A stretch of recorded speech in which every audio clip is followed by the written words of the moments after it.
भारत गौरव आचार्य श्री पुलक सागर जी गुरुदेव के प्रवचन और धार्मिक कार्यक्रम देखने एवं सुनने के लिए जिन शरणम मीडिया चैनल को अभी सब्सक्राइब करें और बेल आइकॉन पर क्लिक जरूर करें। जीवन साथी का चयन बड़ी सावधानी से करना, गोरी चमड़ी पे मत मर जाना, ध्यान रखना, अच्छे संस्कारों पे जाना। एक बात याद रखना, रूप रंग और धन देख करके विवाह मत करना। जिंदगी में रूप ज्यादा दिन अच्छा नहीं लगता। एक चेहरा कितने दिन अच्छा लगेगा? पहले दिन, दूसरे दिन, तीसरे दिन, चौथे दिन। जिस पे जान दे रही हो कल उससे जान लेने की नौबत आ जाएगी, ध्यान रखना। गोरे लोग कोई ज्यादा देर अच्छे थोड़ी लगते। रूप कितने दिन अच्छा लगेगा? एक सुंदर चीज को रोज रोज देखो, रोज रोज देखो, रोज रोज देखो, रोज रोज देखो तो उसकी सुंदरता खत्म हो जाया करती है। एक चुटकुला कितनी बार हंसाएगा? एक बार, दो बार, तीन बार, चार बार, उसके बाद तो कहेगा बंद कर भाई, बहुत सुन लिया तेरा चुटकुला। गोरापन ज्यादा नहीं, ऐसा नहीं है ना कि कोई गोरा है तो वो क्या करे बेचारा। गोरे काले की बात नहीं हो रही है। रूप रंग ज्यादा दिन नहीं चलता है। गोरे रंग पे इतना गुमा न कर, गोरा रंग 2 दिन में ढल जाएगा। ध्यान धन देखकर भी आकर्षित मत होना। ये धन भी 4 दिन का है, ध्यान रखना। किस्मत कब करवट बदल दे, लाखपति खाकपति हो जाएगा और खाकपति लाखपति हो। धन का कोई भरोसा नहीं, आज तुम्हारे पास है कल किसी और के पास चला जाएगा। ध्यान रखना। न रूप देखकर जीवन साथी चुनो, न धन देखकर जीवन साथी चुनो। जीवन साथी तो ऐसा चुनो जो रूप रंग से नहीं, हमारी जिंदगी से जो प्यार करता हो वो हमारे जीवन का साथी हुआ करता है। ये रूप रंग में हो रहे हैं हालात देख रहे हो, सोशल मीडिया में क्या क्या चल रहा है रात दिन। मान्यवर, आवेश में मत आइए। एक बात याद रखना, जिंदगी प्रेम से चला करती है। तो मैं कह रहा था कि हर किसी के घर के आंगन में एक तुलसी का पौधा हो। ना लगा सको कोई बात नहीं है। जैन कहेगा हम क्यों लगाएं, बौद्ध कहेंगे हम क्यों लगाएं। तुलसी सबको चाहिए, पौधा किसी को नहीं चाहिए। मैं आपसे निवेदन करता हूं, आज मैं ऐसा पौधा दे रहा हूं आपको जिसे आप अपने घर के आंगन में लगा सकते हैं। बहुत वृक्षारोपण करते हैं, बड़े बड़े वृक्ष लगाए जाते हैं, झाड़ लगाए जाते हैं, जीवन में सुकून नहीं मिलता है। मैं पुलक सागर ऐसा पौधा आपको दे रहा हूं जो मुसलमान भी लगा सकता है, हिंदू भी लगा सकता है, जैन भी लगा सकता है, बौद्ध भी लगा सकता है, ईसाई भी लगा सकता है। मैं वो पौधा आपको दे रहा हूं जो ना तुलसी का पौधा है, ना हिंदू का, ना मुसलमान का। मैं एक पौधा आपको दे रहा हूं। आज अपने घर में जाना और कोई पौधा लगाओ या ना लगाओ, अपने घर के आंगन में एक प्रेम का पौधा जरूर लगा लेना। और उस प्रेम के पौधे में क्या डालना? गंगा जल लाना तो बहुत मुश्किल का काम है।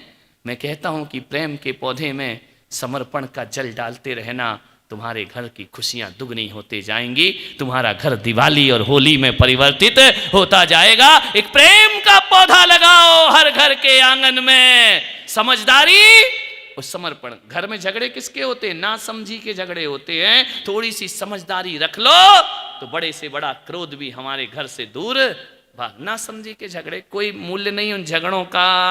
आदमी झगड़ते रहता है। मैं आपसे कह रहा हूं, सोने की चूड़ी और कीमती वस्त्रों से जिंदगी नहीं चला करती है। मान्यवर, मैं आपसे इतना ही निवेदन कर रहा हूं कि सोने की चूड़ियां पत्नी को दो या ना दो, महंगी महंगी साड़ी पत्नी को दो या ना दो, महंगी कार पत्नी को दो या ना दो, चलेगा, लेकिन कुछ मत करो। पुरुषों से इतना निवेदन है कि 24 घंटों में, दिन के 12 घंटों में थोड़ा समय पत्नी को जरूर दिया करो। ध्यान रखना, ये धन दौलत की भूखी नहीं, ये वक्त की भूखी है, ये समय की भूखी है। ध्यान रखना। सही है तो ढंग से ताली बजा। लाखों रुपए लाके तुम्हें दे दे और मिले ही ना, तुमसे बात ही ना करे। लाख रुपया किस काम का? वो सोने की चूड़ी नहीं चाहिए, सोने की चेन नहीं चाहिए, वक्त चाहिए। और आदमी इतना पैसा कमाने में डूब गया है कि उसके पास दोस्तों के लिए वक्त है, बाजार में वक्त है, ऑफिस में वक्त है, धन कमाने का वक्त है, पत्नी के लिए उसके पास टाइम नहीं, मोबाइल चलाने का वक्त है। थोड़ा वक्त इसे भी दे दिया करो। ये भी कोई घर छोड़ के आई है तुम्हारा घर बसाने के लिए, ये भी अपने माँ बाप को छोड़ के तुम्हारी गृहस्थी बसाने के लिए आई है। ये कुछ नहीं चाहती, थोड़ा सा समय, ऑफिस से लौटो, दुकान से लौटो, पत्नी लेटी है, सिर दुख रहा है, परेशान है, बुखार आ रहा है, तुम उसकी तरफ देखते भी नहीं हो, तुम वही तानाशाही वाली बातों में चले जाते हो। मैं बीमार हूं तो क्या बात हुआ, दवाई नहीं मंगा सकती थी क्या, लड़के से मंगा लेती, डॉक्टर को फोन कर देती। नहीं, ऐसे घर नहीं चलने वाले। एक बात ध्यान रखो, एक पति वो है जो ज्यादा पैसा नहीं कमाता, रुपया नहीं कमाता, लेकिन पत्नी का पूरा ध्यान रखा करता है, पत्नी का पूरा ख्याल रखता है। जिसके पास बहुत बड़ा बंगला नहीं है, कोठी नहीं है, लेकिन पत्नी को थोड़ा सा कष्ट हो जाए तो उसका दिल दहल जाया करता है। बताइए, आप सोचिए, कौन अपने घर को मंदिर बना सकता है? विचार करना है।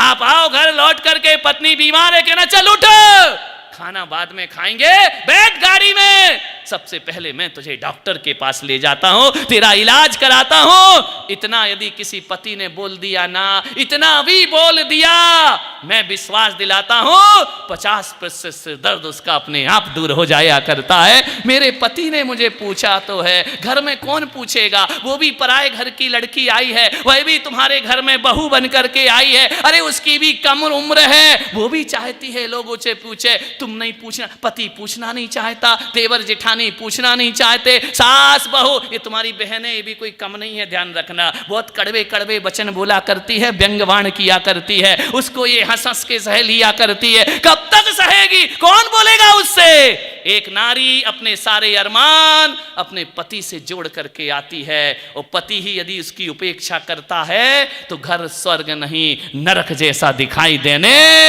लगता है। ये थोड़ा अवसर दो, इनको समय देगा। ये शनिचर आ गया मेरे घर में, मैंने कहा ला तेरी कुंडली दिखा, कुंडली दिखी, कुंडली में तो मुझे कोई ग्रह में दिखा नहीं, और ना मुझे देखना आता हो, ना मैं देखना चाहता हूँ। मैंने कहा अम्मा तो सही कह रही है, 7.5 शनि की दशा चल रही है, नीच का शनि है तेरी कुंडली में। तो बोली महाराज क्या करूं?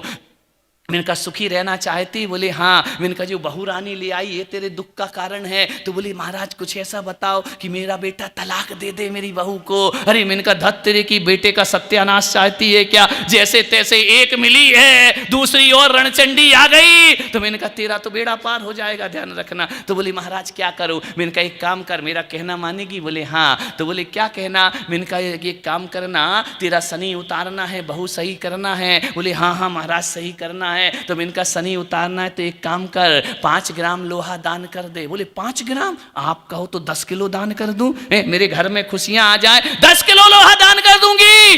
मैंने कहा 10 से कुछ नहीं हो। अरे बोले 100 किलो भंगार पड़ा है, आप बोलो मैं दान कर देते। मैंने कहा नहीं, केवल 5 ग्राम लोहा दान कर, तेरा शनि तुरंत उतर जाएगा। अम्मा ने कहा 5 ग्राम ऐसा कैसा? मैंने कहा मंत्र में पढ़ूंगा, तू 5 ग्राम लोहा दान कर दे, तेरा शनि उधर जाएगा। बोले कि क्या मतलब? मैंने कहा जब से बहू आई तब से शनि आया। बोले हाँ। मैंने कहा फ्रिज लेकर आई है दहेज में, वो लोहे का है, शनि लेकर के आई है। स्कूटर लाई है, वो लोहे का, वो शनि लेकर के आई है। दहेज में जितना भी तू सामान लाई है ना, स्टील के बर्तन वो भी लोहे के, मैंने कहा वो भी शनि उठा करके लाई है। लड़के की ससुराल से इतना शनिचर उठा लाई और अब तू शांति की बात कर रही है। बोले महाराज कुछ भी करो, ये दहेज तो मैं नहीं लौटा सकती हूँ। मैंने कहा बिल्कुल मत लौटा, 5 ग्राम सोना दान, लोहा दान कर दे। बोले मैं कर दूंगी। बोलो कब करना है? मैंने कहा शनिवार के दिन कर देना, तेरा शनि उतर जाएगा। बोले 5 ग्राम लोहा, महाराज क्या लाऊं? 5 ग्राम चूड़ी लाऊं लोहे की बना के, अंगूठी लाऊं? मैंने कहा ना चूड़ी लाना ना अंगूठी लगाना।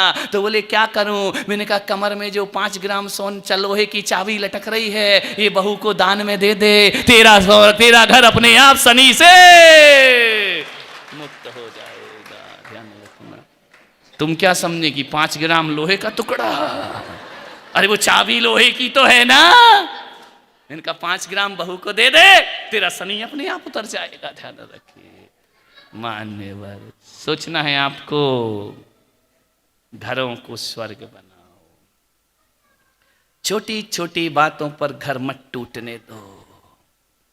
जब घरों में बेटियां बेटे देखते हैं कि माँ बाप में महाभारत मची हुई है, जिन घरों में झगड़े ज्यादा होते हैं ना, उन घरों के बच्चे बगावत पर उतर आते हैं। ध्यान रखिए, जब बेटी देखती है कि माँ बाप दोनों ही झगड़ते ही रहते, लड़ते ही रहते, जब देखो इस घर में कलह ही मची रहती है, जब घर में प्यार नहीं मिलता ना, तब बेटियां बाहर प्यार तलाशा करती हैं। ध्यान रखिए, फिर वो भाग जाया करती हैं किसी लड़कों के साथ। घर बहुत स्वर्ग होना चाहिए। मान्यवर, इतना ही निवेदन है। एक बहू ने मेरे प्रवचन सुने, प्रवचन सुनकर के उसने ठान लिया इस घर को स्वर्ग बना के रहूंगी। 4 बहुएं थी, इस घर को स्वर्ग में बदल के रहूंगी। उसने घर को बदला। चौथी बहू सुबह सुबह 6 बजे रसोई घर में चली गई।